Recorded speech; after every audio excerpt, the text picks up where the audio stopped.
Hello, hello, hello, hello. Come on in, guys. It's Leslie Gustafson returning. Sean the broker, welcome.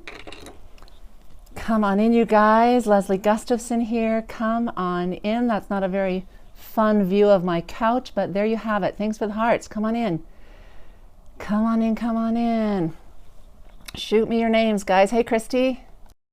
Hey, guys. Woo. Hey, hey, hey. Come on in. Come on in. Hi, Beth. Welcome back. Welcome back, Christy. Welcome back, Beth. Hey. Looks like you might have the chocolate hearts this time, Christy. Hey, Dr. Mel. How are you? Nice to have you here. Sean. Lisa Smith is in the house. That's awesome. Hey, Lisa. Nice to have you here. Thanks for jumping on. Yay! I am Leslie Gustafson. For those of you who don't know me, I think most of you probably know me and just stop by and sending hearts. Well, I certainly appreciate that. Dr. Melanie Watkins, we love you, love what you do. Glad to be following you on Periscope. Oh my gosh, lots of hearts. Awesome! Okay, you guys, I'm Leslie Gustafson. I am a sex and marriage therapist. I also help women in particular. Hi, Marnie. Welcome. Nurse Marnie's here too. I have been doing that for over 25 years. I am author of the book With My Husband, Amazing Intimacy, Create a Spectacular Marriage in and Out of the Bedroom. And I'm Fox Denver's marriage and sex therapist here in Colorado. I'm a mom and a grandma, and so this topic is near and dear to my heart. We started this sex ed for our kids last week. Who was here last week? Give me a thumbs up if you were here for the first session. Sex ed for kids last week. Who was here? Anyone here last week? I will probably recap a little for those of you who weren't. Christy was here. Awesome. Your cousin lives in Denver. Jaylyn. Awesome. Balmy, Colorado. Yes. It's totally nice here today. It really is. Beautiful. Yeah. Kathleen, welcome. Come on in. You guys, if you think there are others that could benefit, I have a 12-year-old girl. Fabulous. This will definitely apply to you. Uber Mama, tell me your name. No, you weren't here last week. Hi, Renee. Welcome. Guys, if you'd be so kind to, you're new, Renee, yes. If you'd be so kind to share me, guys. I am on a mission at this point to get to 1,000 followers. Why do the numbers matter? They matter because the more people follow, the more I get to educate, inspire, give insight to, and help others create amazing intimacy. Hey, Greenbrook. And that's what I do. That's what I've been doing forever, and that's what I'm on a mission to do, help you create amazing intimacy in your lives. And part of that is helping you become great sex educators, because you, my friends, are on the front lines of parenting. And who better, in fact, you're the best one to be the parent of your child in this arena too. Learning to educate your children about sexuality is more critical now than it ever was before. So thanks for being here. Thank you for sharing that, Marnie. Anyone else who wants to share, feel free. If you don't know how Periscope works, you can share by swiping right on an iOS or up on a Droid, or you can just poke the little Perry dude down there, and that will allow you not only to follow me, but also share. So thanks, guys. How are you all? Are you eager for this topic? Are you eager to become a better sex educator? Or are you still terrified?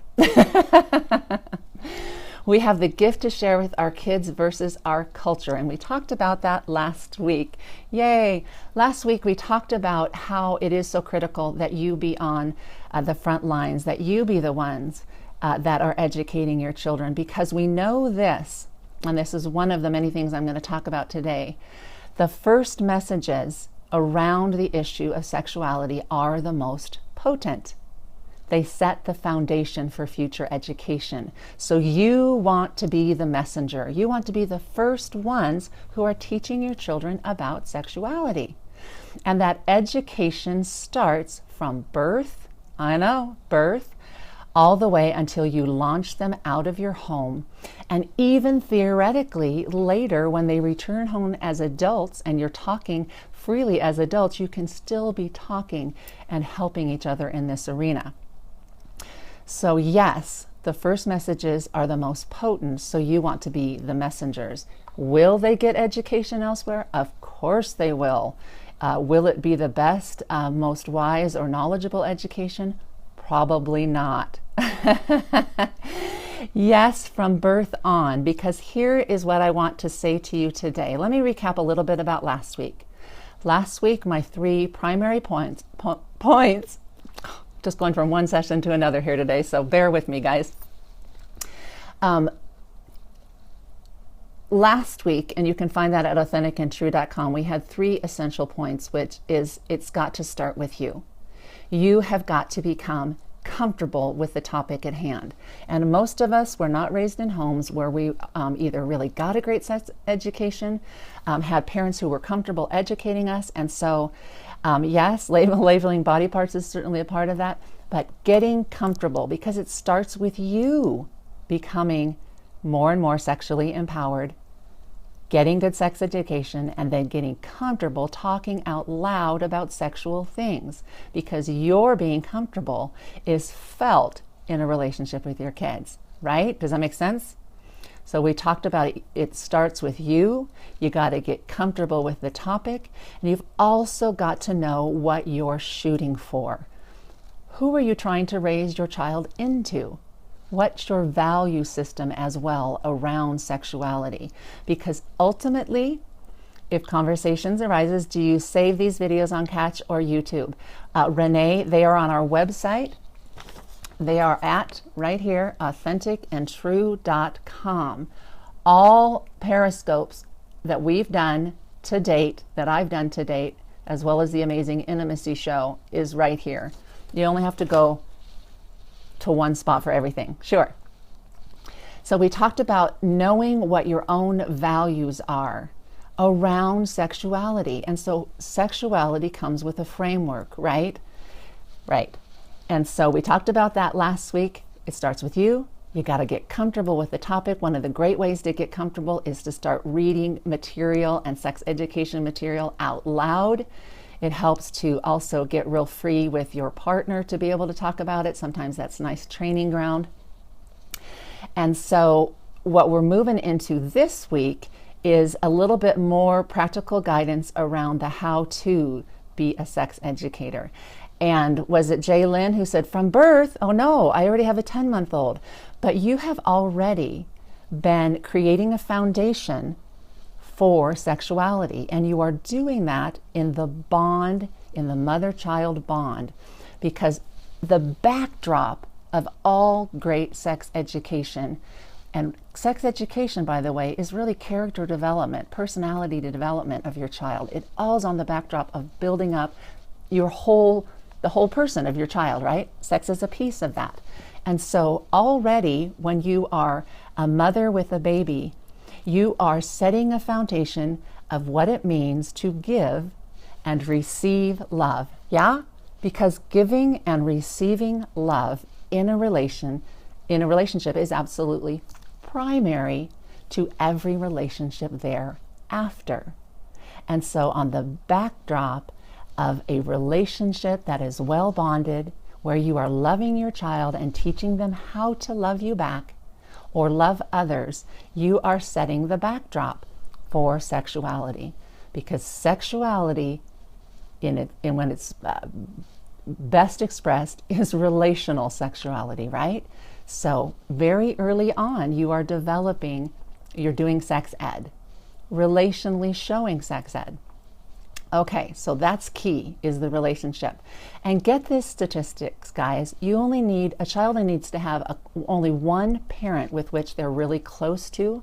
And we know from research that teens are less likely to experiment sexually if they've had one significant relationship with a parent that's been close and intimate. So you are super key just in being you and showing up as a relational parent. Okay? So sex education is about shaping character. It's starting from birth. It goes all the way through the lifespan, and you are foundationally setting a child up in a healthy way as you're developing a reciprocal back and forth giving and receiving of love, because that is setting the stage for later. It is like having a canvas painting the picture as a relational parent. Yes, that's a beautiful way of putting it. And so we've talked about already the first messages are the most important. And first messages can start very early.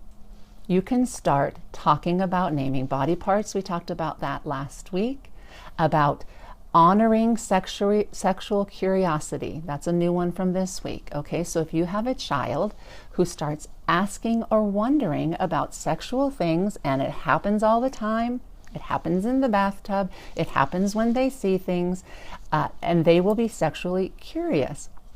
Hey, Dr. Mel is back. Welcome back.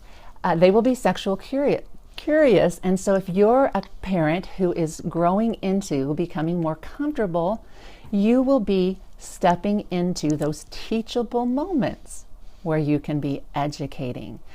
Because sex education isn't one or two talks that you have. Stranger, yeah, these are great comments in the comments here too. And I'll let you guys talk amongst yourselves as well. Sex ed is not one or two talks. It's not finally a parent sitting down with you uncomfortably at the age of 8 or 10 or 12 or later even. Someone said last week, their dad talked to them right before they were getting married for the first time. Probably a little too late at that point, right? So yeah, sex ed is an ongoing dialogue with your children, and it becomes sort of organic and part of the relationship itself, not an awkward one-time talk.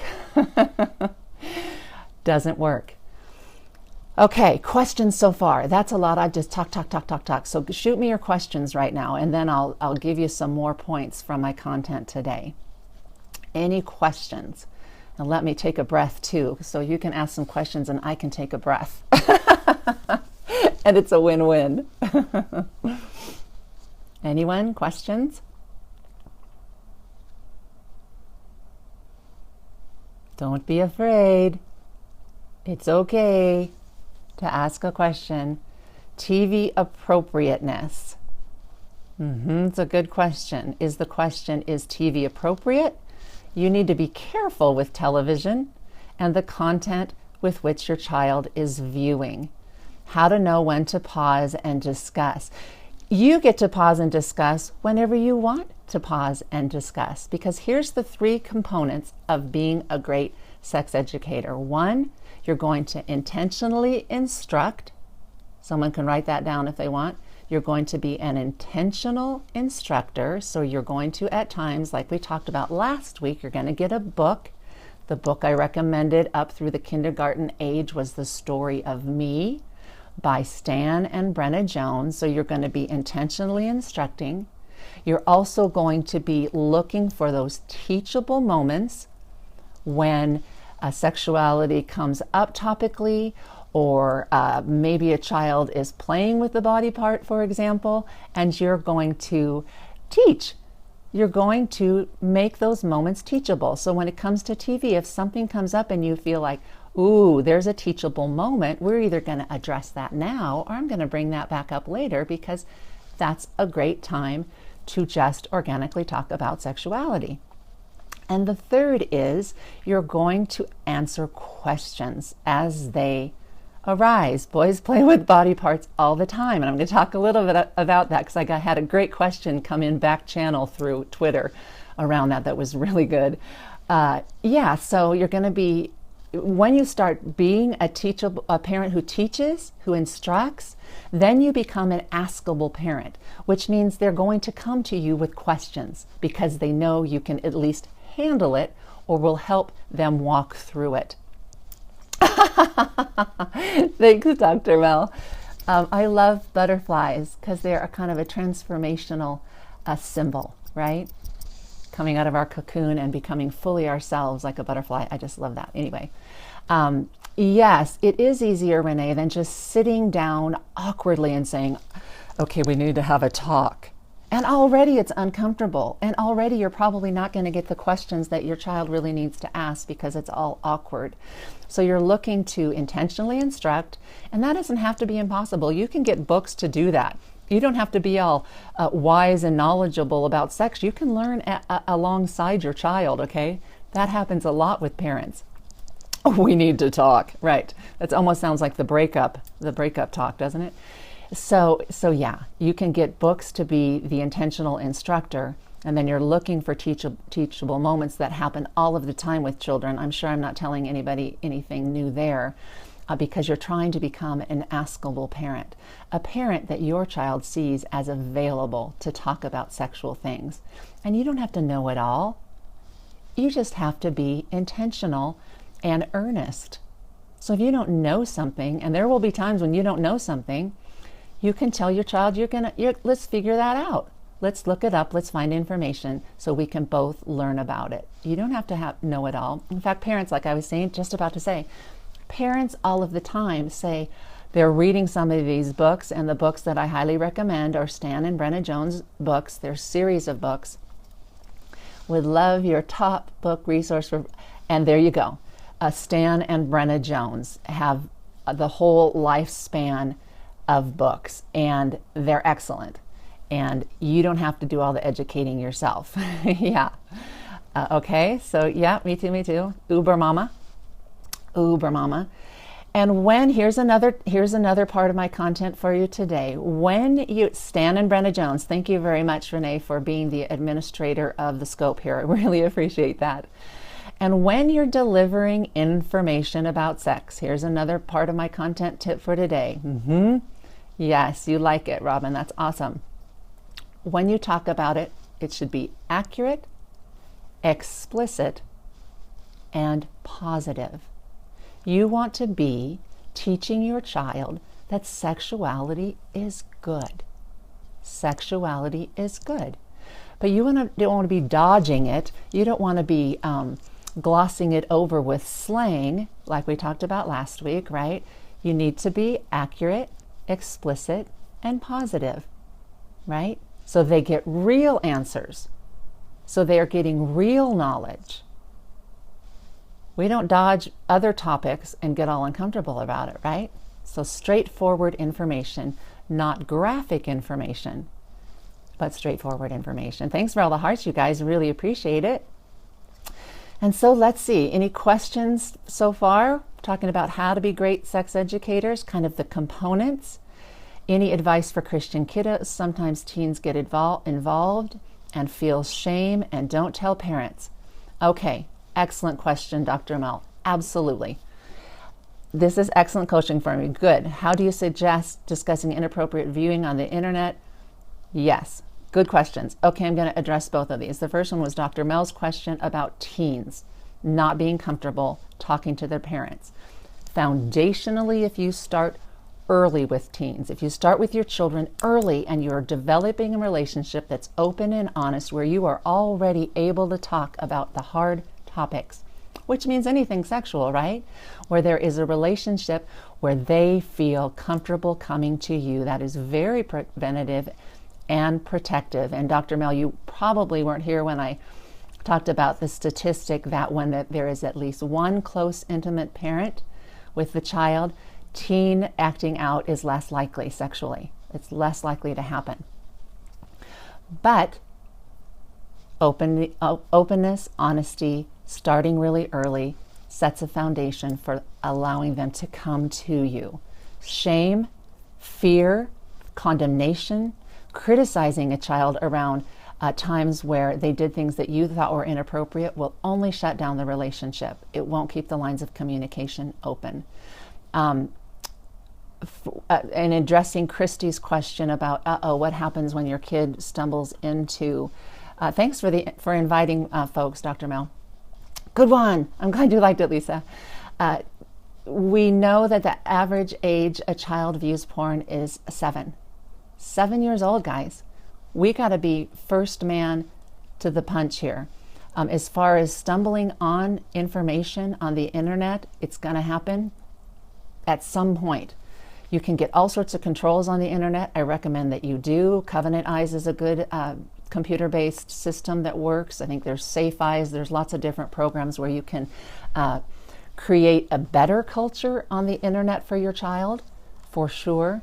But when and if they stumble onto images, that is a teachable moment, right? That is a time where you have an opportunity to drill down and talk about your views about sexuality. I'm sorry to hear that, Lisa. I understand how painful for a parent that is when we realize our kids have seen some porn or something that we wish they hadn't seen. It's not really how we want sex education to go for them. It is a reality of this current technological age. Covenant Eyes. I don't know if it's an app. I know that you can get it on your PCs for sure. Yeah, so your 9-year-old stumbled into material. A teachable moment. It's a time where you have an opportunity to share your views about sexuality, to find out what they saw, how it impacted them, if they have any questions or they're curious to know more, because those are times that you get to share how you see it and your views and your hopes for them sexually, right? Because there is a beautiful design for sexual relationship, particularly for those who have a faith-based perspective. Covenant Eyes app replaces Safari. Okay, thanks for the info down there. Okay, so we're going to do a little recap here. Feel free to invite your followers if you haven't already. Sex education needs to start from birth and go through the lifespan, right? Yes, encouraging them to share. Absolutely. Absolutely. Talk about it. Talk about it. Educate. Use those moments. There are all sorts of moments. Somebody's pregnant. They may want to know about that. How'd the baby get there? You get to share. Share thoughts and feelings. Yes. Okay. So again, so from birth till you launch is time for sex education. Sexual education is really a part of character development, right? Foundationally, a relationship that you have with your child where you're teaching how to give and receive love is very, very important, and the backdrop of developing sexuality and your child's developing sexuality. The first messages are the most important and the most potent, so you want to be the first messenger, okay? I was going to say something else. Your delivery of the information should be accurate, explicit, and positive, because you want to be teaching them about the goodness of sexuality, because it is good. And that's not often the message children get. My son is 21 now, and interesting to talk about sex at this point. I bet it is, Dr. Mel. My husband and I have been talking to our 10-year-old boy about not having sex. Accurate, thanks. Yes, you can give prohibitive messages about sex, but if you're only giving prohibitive messages, the message that you're telling them is that it's something to be feared. So yes, you can be preventative and you can be prohibitive, and you want to talk about safety and what are appropriate boundaries. You know, we're going to be revisiting all these in later talks too, guys. I don't want to throw too much at you. But you also want to be talking about why are you waiting? Why are you prohibitive? It's got to be in a larger framework of the positivity and the goodness of sexuality. Okay. We've talked about the 3 components of being a great sex educator: initiating conversations, taking advantage of teachable moments, and responding to questions. Being a parent, ultimately, that your child can come to around these topics. Thanks for inviting followers. Okay, why waiting and the positive side. As a homeschooler, I feel 13-year-old son is closer with intimate. Should we both? Ooh, I didn't catch that, Nurse Marnie. Awesome scope. You rock. You rock. Great. Boundaries for sure. Most important with young adults. We have been focusing on birth to the kindergarten age. I just want to briefly talk about kind of your big topics that you're going to be starting to talk about that are really, you're going to be having these talks over and over again, right? Let's just say that. But the big topics early on are going to be naming body parts, right? Focusing on the goodness of sexuality, talking about safe touch, who's allowed to touch you, who isn't allowed to touch you, right? Where they can touch, where they can't touch. You want to be preventative and protective. Would you repeat the book again? Stan and Brenna Jones, all of their books. And they start from very little on up. And I think that's mostly it. Body part, labeling, explanation, managing sexual curiosity. Those are all the early kinds of things you want to be addressing. Whew! Okay, so I had a question, and some of you, hey Jess, welcome. A very touching, safe touch. I really liked a very touching book. Good to know. Great resources, you guys. Thanks for putting these resources in. Any questions about all of that I've said so far? That was a lot of content for a short scope. Any questions? Any more questions? Anyone? Want to give you time and space. Thank you for the hearts. I really appreciate that very much. There's silence. There is. People are either stunned or petrified. You have a 12-year-old son. Help.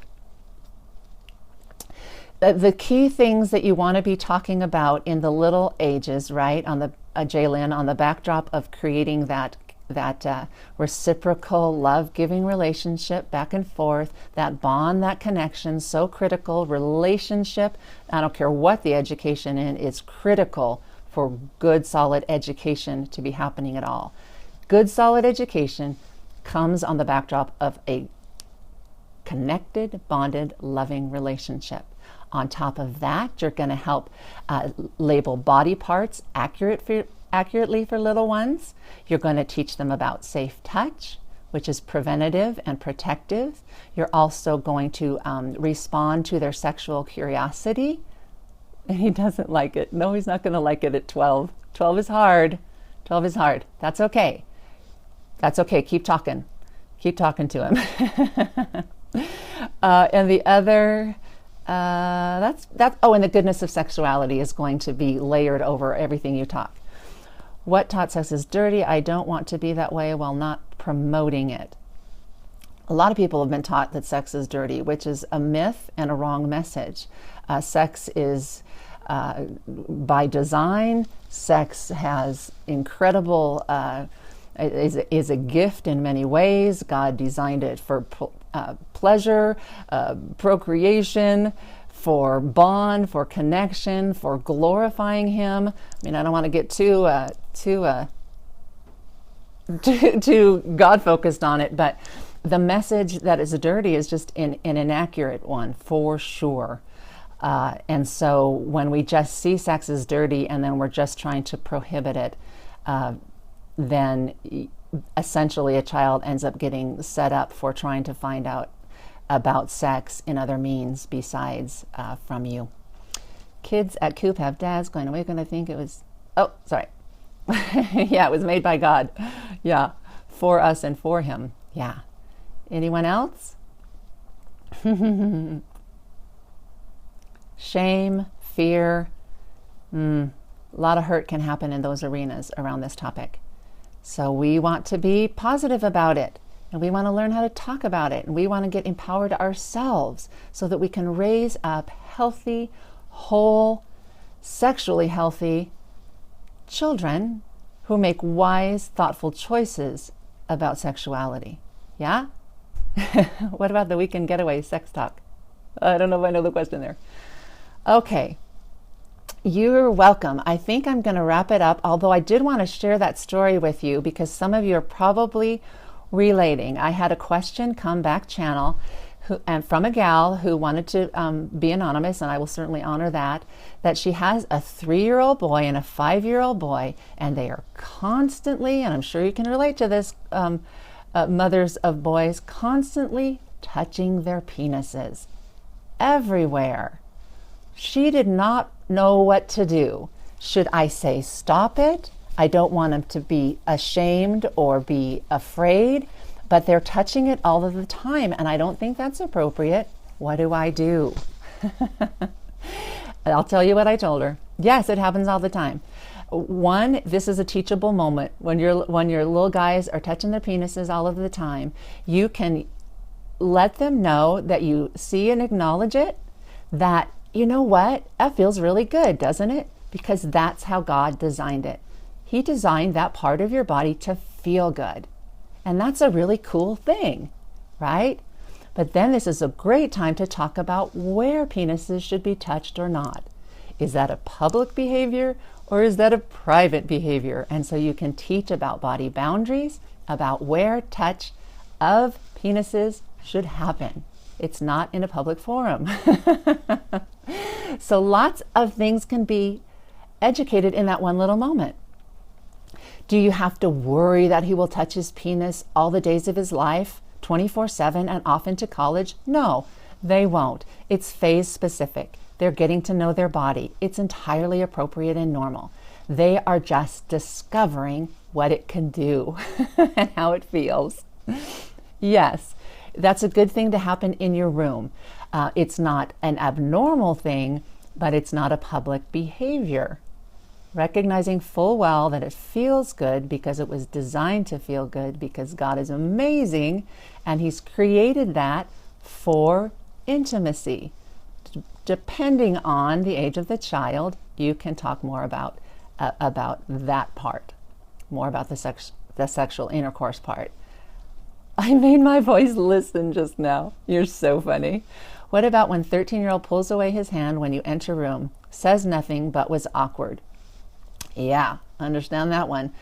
You know, you can acknowledge it or not, but you might want to say, you know you feel a little self-conscious right now. It's perfectly normal for you to be exploring somewhat, and I know it's embarrassing for you, but it's okay, buddy.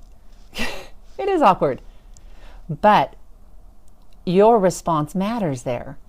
If you are startled, if you get upset, if you get fearful, or there's a moment of shame on your face, that gets transmitted. So yeah, you can say nothing, but you can also say something, as long as the message is fairly positive and normalizing. Normalizing. Okay, does that make sense? Oh, there are lots of missed opportunities. And here's something I wanted to say something to you all. Often I hear parents be afraid that they're going to say something, or they're going to say too much that isn't age appropriate. And part of the key here is you're going to be saying things in repetition. Over and over and over, you're going to be talking about this topic. And it will be as if they have never heard it before, if they weren't ready to hear it. Okay? So it really will fall on deaf ears, or be like water on a duck's back, if they were not ready to hear the information. Providing it's not graphic, you're trying to educate them, and you feel like you're telling them the same thing again, and they do not remember it. They weren't ready to hear it. So this has been a fairly long scope, guys. I hope it worked for you. I'm happy to answer a few more questions. Otherwise, I think I should wrap it up. And feel free to, which book for trend, that's probably a wrong word there. Hi, Pete, welcome. We're just wrapping up here, Pete. You may want to catch the replay. In fact, replay viewers, please engage by sharing or tapping hearts, or fast forwarding if you felt like you already heard what you wanted to hear. Thank you guys for being here. I will be doing this sex education scope. Again, Marnie, Stan and Brenna Jones do a teen book as well, from 11 to 14, and then they do one from 14 on up. I do have a catch.me, Pete, but all of our scopes are found at authenticandtrue.com, as well as a free gift for you if you go there. 20 tips and tricks to keep passion alive. Authenticandtrue.com for all our scopes, and a free gift. I will be doing this scope once a week. The Amazing Intimacy Show will be back this weekend. That will be our 10th week of the Amazing Intimacy Show, ABCs of Intimacy, that I do with my husband, Doug. Whew! Thank you, guys. Thank you guys for being here. This was awesome. You are awesome. Go be empowered and talk to your kids, okay? Take care. God bless and keep you.